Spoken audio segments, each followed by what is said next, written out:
Yeah, hi there. In these comments, I'm just going to use the first letter R of your name for privacy purposes, and I am Michael Buckoff, the founder, owner, and the materials writer for all of your lessons at the 7-Step System to pass the TOEFL IBT, your online course.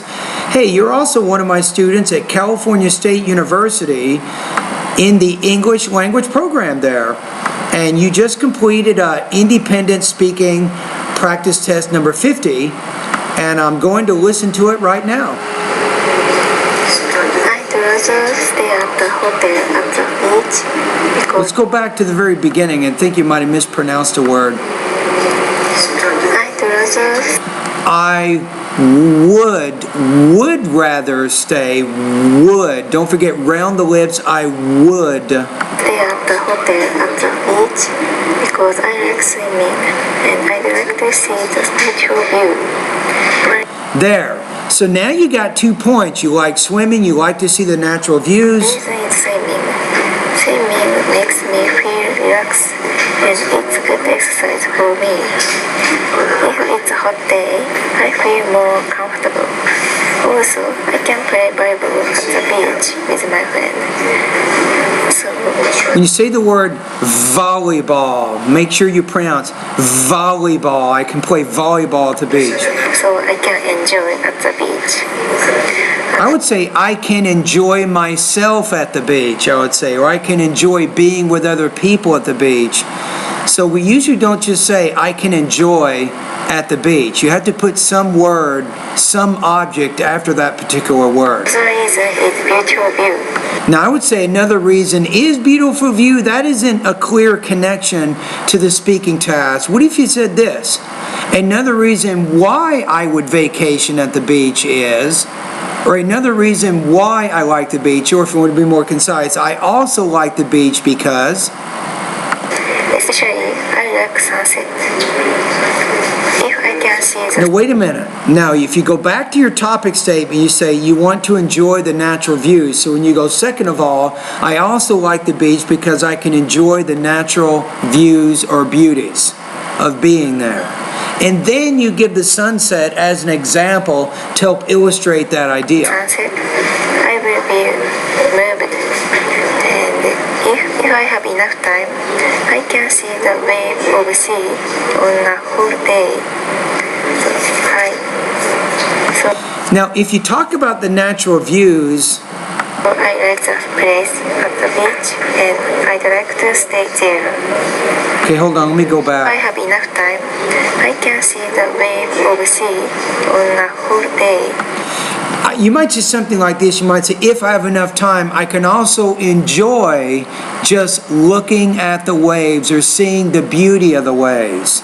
Because what you're trying to do is you're trying to take these examples and connect them back to the natural views or the natural beauty of being at the beach, right? So at some parts of your speech, it isn't exactly clear how some things connect back to the beginning of your speech. So you could probably organize your ideas a little bit better. So I like the place at the beach and I'd like to stay there. At the very end, you might say, so if I have a choice between staying at the beach or in the mountains, I would definitely stay at the beach. All right, so now let's take a look at how you'll score on this particular practice test. So I think delivery, you are having some struggles with delivery.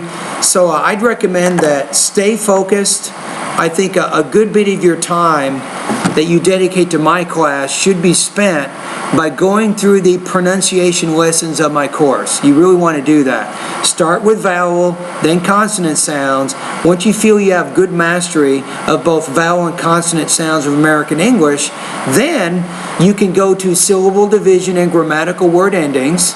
Then you can study my lessons on sentence rhythm, then intonation, and then finally thought groups and blending. If you can master all of those lessons, I know it's a lot, but if you can do that, you will be able to speak more clearly, no doubt.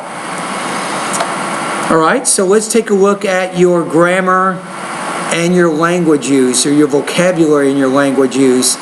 I'm going to say for the most part, you have fairly good control there. So I didn't notice any major problems. With your delivery, actually with your topic development, I think at times you can probably better connect certain things in the body of the speech back to the beginning.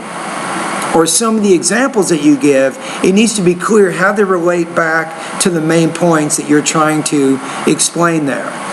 So to help you with that, you can take a look at 2 of my lessons. Speaking lesson number 7, I think, is a great lesson. Actually, just focus on that one. And one thing that you can really focus on is one of the teaching points in that particular lesson, Rena, is using or repeating or rephrasing key terms as a way of connecting ideas. You can probably improve in that area.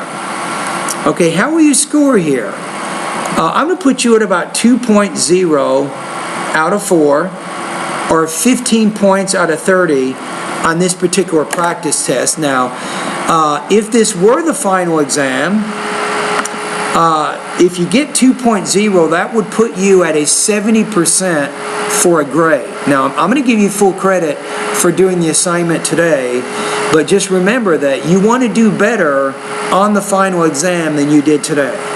So how do you do that? You got to improve your pronunciation.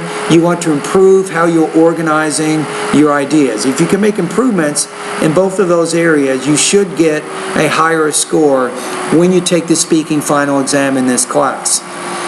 Alrighty, anyway, thank you very much for completing the assignment. You're a great student. You're doing very well. Have a good weekend, and